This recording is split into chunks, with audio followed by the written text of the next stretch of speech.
What's going on, baseball fans? How you doing? So in this video, I'm going to go over my most underrated players in 2022. Let's go talk about it. Before I get started, if you are new to the channel, think about subscribing down below. Hit the like button, hit the bell button, hit the share button, hit all the buttons. And sponsoring today's video, we have SeatGeek. If you're looking to go to a game in the final month of the season, think about using my code HYDE and you'll get $20 off your first purchase. And also sponsoring today's video is Prize Picks. If you're into the sports betting game, think about using my code GINGER and you'll get a 100% deposit match on your first deposit. Starting off my list at number 10, I have a 2-for-1, Andres Munoz and Erik Swanson. These guys have been fantastic for the Mariners at the back end of their bullpen. You got Paul Sewald as the closer, but these two guys as the setup guys have been huge. The Mariners bullpen in the second half of the season, they're third overall in Fangraph WAR, and these two guys are a big reason for it. Look at Erik Swanson, over 47 games, an ERA of 1.00 and a FIP of 1.74. Andres Munoz, this guy's been electric. This guy's throwing gas, 100 miles an hour on average with the fastball. Look at these numbers, 56 games, a 2.68 ERA, a 2.17 FIP. The Mariners have been a very good team in the second half. The bullpen's been a big part of it, and these two guys, other than Sewald, have been huge for the Mariners in that bullpen. At number 9, I have Trayce Thompson. Yes, the brother of Klay Thompson makes this list, and he has been a big part of the Dodgers this year, even with all their great players on this team. Trayce Thompson, he has been huge for them, and off the bench, if you take a look at their leaderboards as of right now when it comes to Fangraph WAR, he ranks 6th overall in Fangraph WAR. And that's coming off the bench. He's having a great season. Taking a look at the numbers here, hitting .259 with a .354 on base, a .506 slugging, a .142 WRC+. He's playing some solid defense out there in the outfield. They brought him on initially because Mookie Betts got hurt, had a fractured rib, and he really filled in, because you got to remember, they also traded away A.J. Pollock to the White Sox, so all of a sudden, they had no outfield depth. They brought him in. He's done a great job. Trayce Thompson, he has been a great story. This is a guy that's bounced around. He's gotten hurt in his career. He was with the White Sox, then he was with the Dodgers, went to the Cubs, went back to the Dodgers. So Trayce Thompson, man, I think he's been a pretty underrated player this year, and he's been a big part of the Dodgers. At number 8, I have Dean Kramer. How about the Baltimore Orioles this year? What a story, completely ahead of schedule when it comes to their rebuild. 73-66. They are 5 out in the wild card now. I did think that they were probably going to fall short of a wild card spot, but still, the fact that they're even in this spot, that's just a great story if you ask me. And Dean Kramer has been a big part of the Baltimore Orioles this year, having a great season. This starting rotation has actually been pretty underrated as a whole. If you take a look, though, Dean Kramer has been their top pitcher when it comes to Fangraph WAR with a 1.9. Now, this is a guy, he's not going to throw a lot of cheese. He's not striking out a lot of guys, but he's not walking a lot of guys either, and he's not giving up a lot of home runs. A 3.23 ERA, a 3.37 FIP. He's been fantastic for the Orioles this year.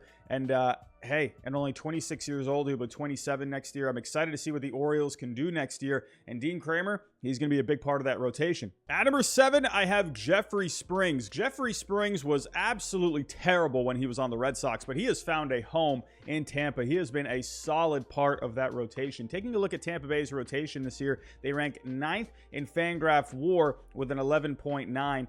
They've had some really good starting pitching from guys like Shane McClanahan, Drew Rasmussen, Corey Kluber's been solid, but Jeffrey Springs, I feel like, is not getting enough love. He was coming out of the bullpen in the beginning of the year, but he has now transitioned more into a starter, and these numbers are great. Over around 110 innings pitched, a 2.54 ERA, a 3.11 FIP, just under 10 strikeouts per 9, just a little over 2 walks per 9, under a home run per 9. These are really solid numbers. Jeffrey Springs, he's going to be a big part of the Rays in the playoffs, I think. I think he's going to have some meaningful innings there, even with some of these guys like McClanahan, Rasmussen, and Kluber. Jeffrey Springs, I think, needs a little bit more love. At number 6, I have Anthony Rizzo. Aaron Judge has been just setting the world on fire this year. He's probably going to break Roger Maris's Yankee record for home runs in a season. But Anthony Rizzo, this guy needs a little bit more love. Without Anthony Rizzo, this Yankees offense would be just completely miserable. There's no way Aaron Judge would be able to carry the offense by himself. Anthony Rizzo, I think, needs a little bit more love here. Taking a look, Aaron Judge obviously leading the major leagues in Fangraph WAR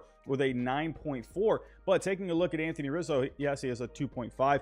That's not going to be as high because he is a first baseman, so his defense is never going to be scored as well. But offensively, he's been really solid. He's second on the team. Well, it was Matt Carpenter, but these are among players that have 200 plate appearances. But with Anthony Rizzo, yeah, batting average isn't all that great, 225, but a pretty decent on base of 339, a 493 slugging, a 136 WRC plus. He's got 30 homers, 71 RBIs. Anthony Rizzo, good clubhouse guy as well. I think Anthony Rizzo, yes, Aaron Judge obviously has just been amazing this year, probably going to win the MVP, but I think Anthony Rizzo, he deserves a little more credit for, while the Yankees offense has been struggling in the second half as a whole, Anthony Rizzo, he's been doing his part for the most part, so I think he needs a little bit more love. At number 5, I have FRAMBER VALDEZ. All the talk with the Astros pitching this year has been Justin Verlander. Well, Justin Verlander, he's going to be out probably until the end of September, should be ready for the playoffs, but FRAMBER VALDEZ, he has been really good this year. Again, all the talk's been on Verlander. He's having an amazing season, but FRAMBER VALDEZ is having a really good season as well. Taking a look at the FanGraph leaderboards, he's 15th overall in FanGraph WAR. Taking a look at his numbers, over 26 starts, a 2.64 ERA, a 3.17 FIP. He has a record of 14-5, 170 innings pitched, 8.5 strikeouts per 9, 3 walks per 9. But look at the home runs per 9, about a half a home run per 9. That's really good. FRAMBER VALDEZ, man, this guy needs a little bit more credit. He's going to be a big part of the Astros rotation in the playoffs. At number 4, I have Ha-Seong Kim. We were all waiting for Fernando Tatis Jr. to come back. Well, we all know what happened there. Suspended for the rest of this season. Oh my goodness, Fernando Tatis Jr., what are you doing? But Ha-Seong Kim, thank goodness for him. He's been really solid at shortstop this year for the Padres. Now, he's not setting the world on fire by any means. He's hitting 252, a 327 on base, 377 slugging. Those are not great numbers overall, but he is playing some really good defense out there. If we take a look at the leaderboards, Ha-Seong Kim is number 10 in defense among all shortstops in the major leagues. Again, he's not setting the world on fire, but he's brought stability to that position. And honestly, Fernando Tatis Jr., if you were having him at short, there's no way you'd be getting this much defense. Ha-Seong Kim has provided that. That was one weakness with the Padres last year.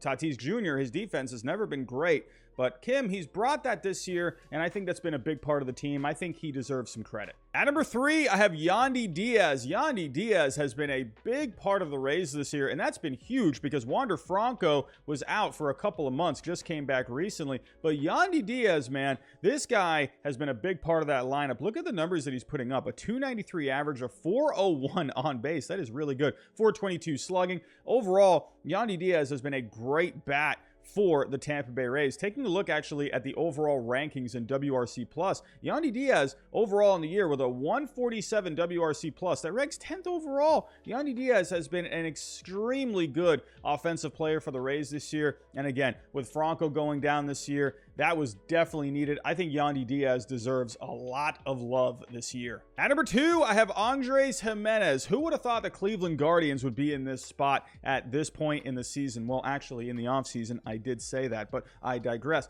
The Cleveland Guardians, they've been a very solid team. A little cold as of late, but they are starting to pick up the pace here a little bit. The White Sox are coming on strong here in the month of September. That's going to be an exciting finish for this division, but Andrés Giménez, man, he's been extremely underrated this year. I actually did a video, most underrated players so far, back around the halfway point of the season. I had Giménez on that list as well, but he continues to be an underrated player for me. I don't hear anything about this guy ever. I hear more about, Jose Ramirez, Steven Kwan as well, some of the pitching with the Guardians, but Andrés Giménez, he has quietly been one of the best players in baseball this year. 15th overall in FanGraph WAR. Offensively, he's been putting up some great numbers, hitting 300 with a 369 on base, a 473 slugging, a 142 WRC+, 15 homers. I mean, come on. This guy's stealing bases as well. 18 stolen bases. And actually, he is the second best defensive shortstop in baseball right now. He has just been an all-around really good player. Not sure why I'm not hearing more about this guy, but let's give some more love to Mr. Andrés Giménez, please. And coming in at number 1, I have Tommy Edman. Just like Andrés Giménez, I had Tommy Edman on my last video of most underrated players at the halfway point of the season. Tommy Edman, in my opinion, continues to be the most underrated player in Major League Baseball. And no surprise when you have Paul Goldschmidt having an amazing year, Nolan Arenado having an amazing year, Albert Pujols chasing 700 home runs, having a complete renaissance of a season. Tommy Edman is kind of just left on the sidelines here, but my goodness, this guy is having an amazing year, just ahead of Andrés Giménez as of right now when it comes to FanGraph WAR. Now, Tommy Edman is not gonna, burn the walls down with these offensive numbers, hitting 267 with a 325 on base, a 412 slugging, a 110 WRC plus, 13 homers. But Tommy Edman, where he has brought value to the St. Louis Cardinals is his versatility. He was actually at second base at the beginning of the year, but then they called up Nolan Gorman, then he shifted over to short. And when it comes to his defense, Tommy Edman at what do we got? Second base. Tommy Edman was the 5th best second baseman defensively this year. And then at shortstop, he continues to be one of the best defensive shortstops, 7th overall in defense there. I think Tommy Edman, he just brings a lot of little things to the Cardinals, and I think he's been a big part of their success this year. Yeah, Goldschmidt, Arenado, Pujols, they've been huge. Even Lars Nootbaar as well has been really good for the Cardinals. But and then you got, some guys pitching well as well, like Miles Michaelis, and then of course Adam Wainwright's there, some guys in the bullpen. But Tommy Edman, he is just bringing a lot to this team, and I think people just need to give it a little bit more love, give a little bit more love to what he is doing for the St. Louis Cardinals this year. So that's my list. Tell me what you think down below. Which players would you add to this list? Do you think some players should be higher, lower? Let me know what you think down below. But that's all I have for right now. Thanks for watching, and I'll talk to you next time.